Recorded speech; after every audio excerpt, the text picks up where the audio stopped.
আজকে 31 আমাদের এখানে একটা পিকনিক ছিল, ছোটোখাটো পিকনিক হলেও প্রথমে হয়েছিল আমাদের এখানে পিকনিকের লোক হয়েছিল মোট 6 জন, মাত্র 6 জন হয়েছিল।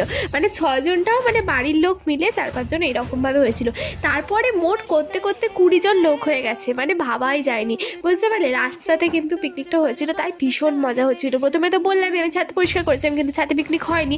আর আমরা কিন্তু এখানে পিকনিকের মানে 12টার সময় যেহেতু কেক কাটিং আর খাওয়া দাওয়া সবটাই করবো, তাই কিন্তু আমি কেকের দোকানে চলে এসেছিলাম। কিন্তু এখানে কেকগুলো আমার অতটাও ভালো লাগেনি বলে আমি এখান দিয়ে না নিয়ে অন্য একটা জায়গা দিয়ে নিয়েছিলাম। বাট আইস কেক এখানে অতটাও ভালো লাগেনি, তাই কিন্তু আমি অন্য জায়গা দিয়ে এই কেকটা লাস্টে চুজ করতে পারলাম।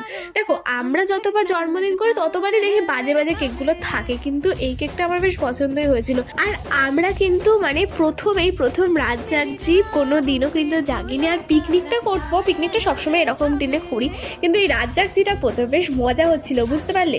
দেখো, এখানে কিন্তু আমরা সব নাচানাচি শুরু করে দিয়েছি আর হেভি মজা হচ্ছে।